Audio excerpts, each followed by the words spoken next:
Sharing ಇದೆ, rent ಕಟ್ಟಿದ್ದೀವಿ sir. ಎರಡು ಥರನೂ ಇದೆ. ಸಿಂಗಲ್ ಸ್ಕ್ರೀನ್ಗೆ ಕೆಲವೊಂದು ಸ್ಕ್ರೀನ್ಗೆ ರೆಂಟ್ ಕಟ್ಟಿದ್ದೀವಿ. ಮಲ್ಟಿಪ್ಲೆಕ್ಸ್ ಎಲ್ಲ ಶೇರಿಂಗಲ್ಲಿದೆ. ಸಿಂಗಲ್ ಸ್ಕ್ರೀನಲ್ಲೂ ಶೇರಿಂಗ್ ಸಿಕ್ಕಿದೆ, ತೊಂದರೆ ಇಲ್ಲ. ಸಪೋರ್ಟ್ ಮಾಡಿದ್ದಾರೆ ಸರ್ ಡಿಸ್ಟ್ರಿಬ್ಯೂಟರ್ ಮತ್ತು ಥಿಯೇಟರ್ ಓನರ್ಸು ಸಪೋರ್ಟ್ ಮಾಡಿದ್ದಾರೆ. ಇನ್ನೂ ಇಲ್ಲ ಸರ್, ಈಗ ನಿನ್ನೆ 18ಗೆ ಸೆನ್ಸಾರ್ ಸರ್ಟಿಫಿಕೇಟ್ ಬಂದಿದೆ. ಸೊ ಈಗೆಲ್ಲ ಪ್ರೋಸೆಸ್, ಈಗ 1 ವೀಕ್ ಟೈಮಲ್ಲಿಂದ ಒಳಗಡೆ ಫೋರ್ಸಸ್ ನಡೀತಾ ಇದೆ. ರಿಲೀಸ್ ಆದ ನಂತರ ನೋಡೋಣ ಅಂತ ವೆಯ್ಟ್ ಮಾಡ್ತಾ ಇದ್ದೀವಿ. ಬಿಫೋರಾಗಿ ಬಂದರೆ ಕೊಡೋಣ, ನಮಗೇನು ಅಭ್ಯಂತರ ಇಲ್ಲ. ಬರೋದು ಯಾರು ಬೇಡ ಅಂತ, ಬರಬೇಕಲ್ಲ ಸರ್. ಸೊ ಸಿನಿಮಾ ಇಂಡಸ್ಟ್ರಿಯಲ್ಲಿ ನಾನು ಒಂದು ಕತೆ, ಏನೇ ಒಳ್ಳೆ ಕತೆ ಮಾಡ್ಕೊಂಡಿದ್ರು ಕೂಡ ಒಂದು ಬಿಸ್ನೆಸ್ ಅಂತ ತಗೊಂಡೋದಾಗ ಫಸ್ಟು ನಮ್ಮ ಹತ್ರ ಕೇಳೋದು ಯಾವ ಸೀನಿಯರು ಆ್ಯಕ್ಟ್ ಮಾಡಿದ್ದಾರೆ ಅಂತ ಕೇಳ್ತಾರೆ.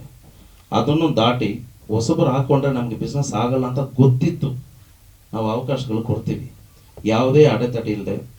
ಇವತ್ತು ಸಿನಿಮಾ ಇಂಡಸ್ಟ್ರಿ ಬೇರೆ ಬೇರೆ ಥರ ಇದೆ, ಬೇರೆಯವ್ರಿಗೆಲ್ಲರೂ ಗೊತ್ತಿದೆ. ಆದರೆ ನಮ್ಮ ಟೀಮಲ್ಲಿ ಯಾರಿಗೂ ಯಾವ ಥರ ಡಿಸ್ಟರ್ಬನ್ಸ್ ಆಗಿಲ್ಲ. ಒನ್ಲಿ ಸಿನಿಮಾ ಮಾಡಬೇಕು, ಬೇಕಪ್ಪ ಆದರೆ ಆರಾಮಾಗಿ ಅವ್ರ ಜಾಗದಲ್ಲಿ ಇರಬೇಕು, ಹಂಗೆ ಮಾಡಿದ್ದೀವಿ. ಆಮೇಲೆ ಸಿನಿಮಾ ಹೀರೋಯಿನು ಮತ್ತು ಹೀರೋ ಬಂದಾಗ, ಹೊಸಬ್ರು ಇಂಟ್ರೊಡ್ಯೂಸ್ ಆದಾಗ ಏನೇನು ಕೇಳ್ತಾರೆ, ಹೀರೋಸ್ ಅಂತ ಬಂದಾಗ ಮೊದಲನೇ ಕೇಳೋದು ಇನ್ನೇನು ಇನ್ವೆಸ್ಟ್ ಮಾಡ್ತೀಯಾ ಅನ್ನೋದು ಕೇಳ್ತಾರೆ. ನಾನು ಇಲ್ಲಿ ತನಕ ಯಾರ ಹತ್ರ 1 ರೂಪಾಯಿ ಕೇಳಿಲ್ಲ. ಎರಡನೇದು, ಹೆಣ್ಮಕ್ಳು ಬಂದಾಗ, ಹೀರೋಯಿನ್ಸ್ ಅವ್ರಿಗೆ ಬಂದಾಗ ಅದು ಏನಿದೆ ಅಂತ ನಿಮ್ಗೆ ಆಲ್ರೆಡಿ ಗೊತ್ತಿದೆ. ಆ ಥರನೂ ನಮ್ಮ ಸೆಟ್ಟಲ್ಲಿ ಯಾವುದು ನಡೆದಿಲ್ಲ. ನಾನು ಆ ಥರ ಕೇಳಿದ್ದು ಏನು ಗೊತ್ತಾ, ಪರ್ಫಾರ್ಮೆನ್ಸ್ ಕರೆಕ್ಟಾಗಿ ಮಾಡಿ ಇನ್ ಟೈಮಿಗೆ ಬನ್ನಿ. ಏನು ಟೈಮಿಗೆ ಬಂದಿದ್ದಾರೆ ಅಂತ ನೀವೇ ನೋಡಿರ್ತೀರಿ. ಹೇಗೆ ಸರ್ ಮುಂದಕ್ಕೆ ನಾವು ಹೊಸಬ್ರ ಮೇಲೆ ಇನ್ವೆಸ್ಟ್ ಮಾಡೋಕ್ಕೆ ಧೈರ್ಯ ಬರುತ್ತೆ? ಒಂದು, ಈ ತಪ್ಪು ಇಲ್ಲಿಗೆ ಕೊನೆ ಆದರೆ ನಿಮ್ಮ ಜೀವನ ಚೆನ್ನಾಗಿರುತ್ತೆ. ನಮ್ಮ ಜೀವನ ಆಲ್ರೆಡಿ ಚೆನ್ನಾಗೇ ಇದೆ.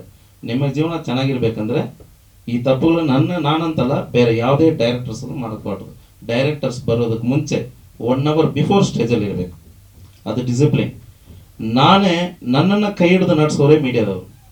ನಾನು ಅವ್ರಿಗೆ ಎದುರ್ಕೊಂಡು ಲಾಸ್ಟ್ ಟೈಮ್ ಒಂದು 5 months ಬ್ಯಾಕ್ ಇಲ್ಲಿ ಪ್ರೆಸ್ ಮೀಟ್ ನಡೆದಾಗ ಚಂದ್ರು ಸರ್ ನನಗೋಸ್ಕರ 1 ಗಂಟೆಗೆ ಪ್ರೋಗ್ರಾಮ್ ಇತ್ತು, ನಾನು 3 o'clock ಬಂದೆ. ಕಾರಣ ಏನಂದರೆ ಅವತ್ತು trailer launch, June 15, 2 hour late ಆಯಿತು.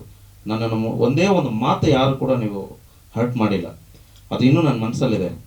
ಆ ತಪ್ಪು ಈ ಸತಿ ನಡಿಬಾರ್ದಂತ ನೀವು ಬರೋದಕ್ಕೆ ಮುಂಚೆ 2 hours ಮುಂಚೆ ನಾನು ಎಲ್ಲ ವ್ಯವಸ್ಥೆ ಮಾಡ್ತೀನಿ. ಮೀಡಿಯಾನು ಕಾಯಿಸೋದು ದೊಡ್ಡ ಪಾಪ, ಡೈರೆಕ್ಟ್ರನ್ನು ಕಾಯಿಸೋದು ಶಾಪ.